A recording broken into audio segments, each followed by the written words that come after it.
Les croisées. Cette fenêtre, comment s'appelle-t-elle? Une. Marianne les appelait ainsi, ces fenêtres. Elle nous conduisait dans la ville, nous parlait de la Renaissance. Parce que dans le mot croisé, il y a le mot croix. J'étais à l'école.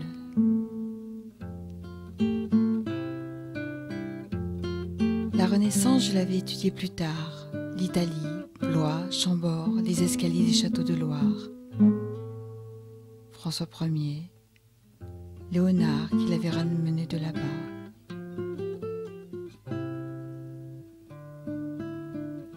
Et j'avais oublié qu'Arion, il y avait aussi la salamandre du roi. Au début du XVIe siècle, en 1527, Rion revient à Louise de Savoie, qui était la mère de François Ier, puis définitivement donc à la couronne de France en 1530. C'est alors une ville royale, une ville judiciaire.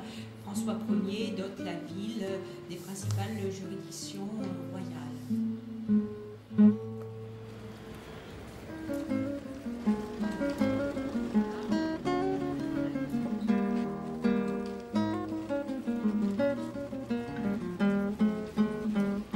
Les premières croisées étaient apparues au Moyen-Âge.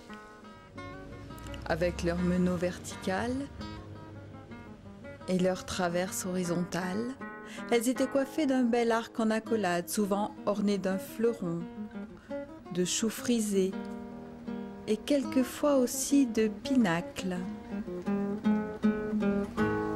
Par contre, en ce qui concerne la croisée de la Renaissance, vous avez de part et d'autre de la fenêtre les pilastres avec les chapiteaux qui soutiennent l'entablement et le fronton triangulaire.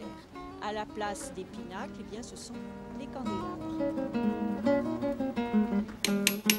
Le marteau de Monsieur Cognier.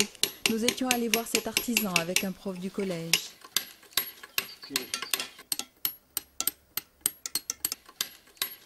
Toutes ces pierres que le temps où les hommes avaient abîmées et qu'ils voulaient aujourd'hui revoir belles comme autrefois.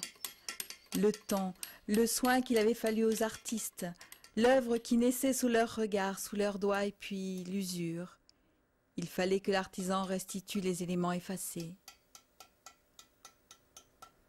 Même que sur celui-là, vous voyez, on voit bien au milieu, on distingue bien le fond, et puis une partie qui a été mangée avec des restes là, sur les côtés. Après un travail de recherche long, minutieux, il avait composé un modelage et en était arrivé là. Voilà, on voit la partie d'origine là, jusque là, là. C'est dommage, c'est pas bon niveau. C'est pas grave. Je vais le mettre en dessous. C'est bien l'empreinte de la pierre là, hein, jusque là, jusqu'à ces points-là. Là.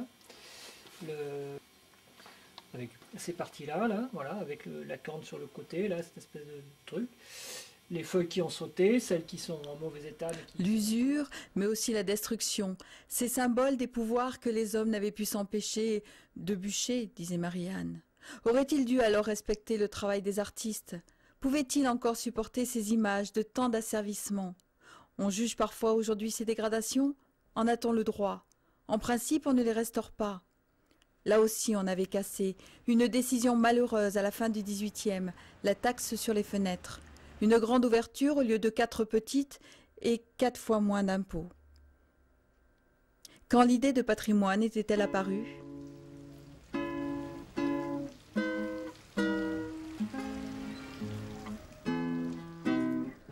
Nous venions là aussi, au musée Mandé. Nous quittions les bruits de la rue. Un jour, Marianne nous a montré les meubles du Moyen-Âge. C'étaient des coffres, on y rangeait tout. Les aliments, les vêtements, les seigneurs, le roi les faisait déplacer de château en château. Elle nous faisait remarquer, sculptés dans le bois, les motifs que nous avions appris à reconnaître sur les croisées, les décors flamboyants des façades des églises.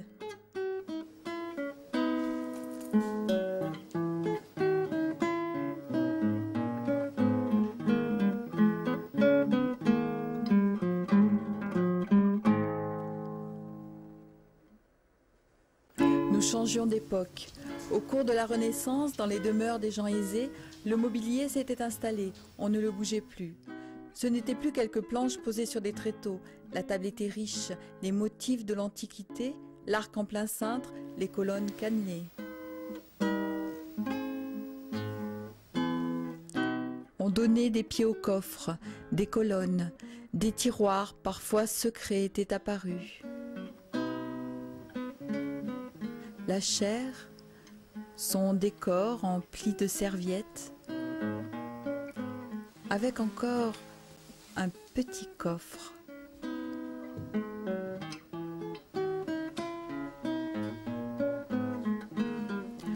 On utilisait maintenant le noyer, plus clair que le chêne et qui offrait plus de possibilités aux ciseaux du sculpteur.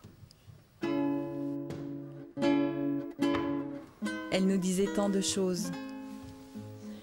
On a là un buffet à 2 corps avec la présence des colonnes, de l'entablement, du fronton interrompu. Et dans la petite niche, il y avait une statuette.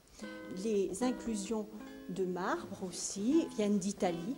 Elles sont appelées un grand avenir. C'est l'ancêtre de la marqueterie. Monsieur Barrière nous avait parlé de marqueterie. Il soignait lui aussi les œuvres des artisans d'autrefois. À la fin du XVe siècle, surtout en Italie, où on appelait marqueterie à l'époque des choses qui étaient de l'incrustation. La marqueterie telle qu'on la conçoit aujourd'hui est plutôt de la fin du XVIe siècle, avec ces meubles qui ont commencé à être des meubles qui bougeaient beaucoup moins. On s'occupait d'un meuble beaucoup plus récent ce jour-là, mais la technique et la plupart des outils n'avaient pas changé.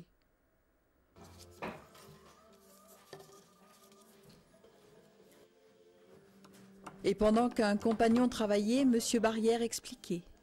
Quand on reçoit un meuble, il faut l'écouter. Il faut qu'il vous parle. C'est très très souvent, à chaque fois, une découverte.